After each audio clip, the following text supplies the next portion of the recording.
Hey everybody, this is Preston Poulter with Pocket Jacks Comics. Today, I'm gonna go over the first 3 issues of Black Cat. So, I was a big Spider-Man fan growing up, and whoa, Black Cat, certainly was rather attractive. Always going around in those skin tight cat suits. We're clearly promising plenty of that. Her cleavage, I must say, has gotten bigger. There's boob inflation with all heroes, or heroines, I should say, from the '80s, kind of going forward. Now, one little, well, actually, it's not a minor criticism. It's a criticism. Okay, I like the cover art. The cover art is pretty cool.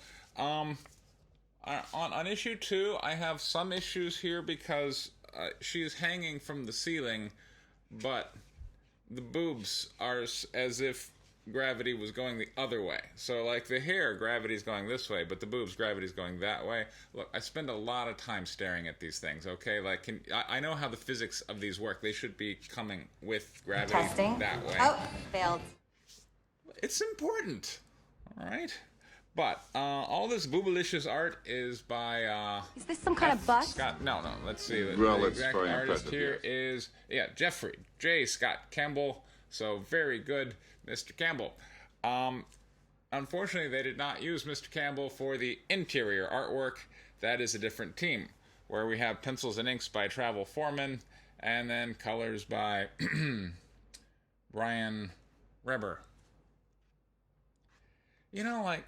Particularly when they're selling it on the art, like, this is what you're gonna see. You're gonna see sexy Black Cat on every page. Woo. Like, okay, well, can you make her look like that on every page? God, I wish there were a comic book out there where the artistic team they use for the covers is the same art team they use for the interiors. Just like I do in all my comic books. For instance, Guinevere and the Divinity Factory. Look at that gorgeous cover art. You want to see some interiors? Let me show you some interiors. That's an interior page right there. Want to see another one? There's another one. There's another one. Same art team. Whole way through, right? That's the way to do it. Comics today. Anyway, so, back to Black Cat. The story, I gotta say, by Jed MacKay, the writer, I found really enjoyable. So there's kind of an emerging gimmick, which is that she's, alright, they don't really seem particularly money motivated. I mean, money is ostensibly the reason they're there doing the thing, but money is just a MacGuffin for why you do something. It's not like, oh, I really need the money for anything. There's not, one big score that's gonna set her for life or whatnot. But she's just, cat burglar for hire, essentially, or off on her own, whatever. And she interacts with some interesting characters from the Marvel Universe. So here, in the first 3 issues, she basically gets a job to steal from Doctor Strange. And, okay, that's fun. And I gotta say, it is a lot of fun. The comic book, in general, so far, is not taking itself too seriously, which is good. You would expect a comic book like this to succeed if it's able to keep things light.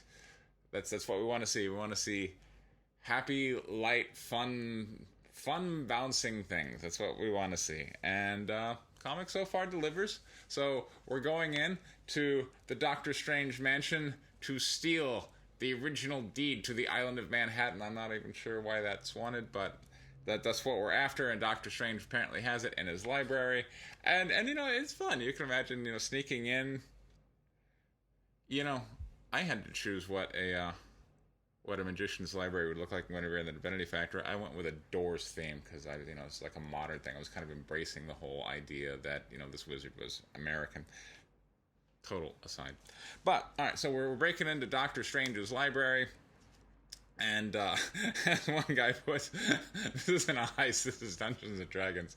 And there's some good lines in there. Like, he's just refusing he's absolutely rejecting this whole magic thing. And in issue 3, this talking dog shows up, who's got some good lines. And the talking dog, like, you realize you're talking to a talking dog and you don't believe in magic. He's like, what? I'm not buying it. But they bring along with them this guy who can cast magic to kind of subdue the wizard threats. But once they get to the place where there's the vault and there's the deed, their magic guy Xander finds, oh, the thing, he was there for his own reasons, and he grabs the redstone headband, and now he transforms into some, magical sorcerer villain who's out to get Doctor Strange. But first, he's going to warm up by killing the Black Cat team. Hilarity ensues. It is what it is. If that doesn't sound good to you, my yes or no on it isn't going to make any better. But the comic doesn't take itself too seriously, and I do recommend you check it out. So that is my review of Black Cat 1, 2, and 3. If you are interested in my work, there is an Indiegogo campaign for White Lily issue 3 that will launch on Monday. There's a link for that down in the description. And as part of that campaign, one of the add-on perks, you can get those issues of Guinevere and the Divinity Factory I was talking about. So, thank you very much for your time, everybody. This has been Preston Polter with Pocket Jacks Comics. Take care.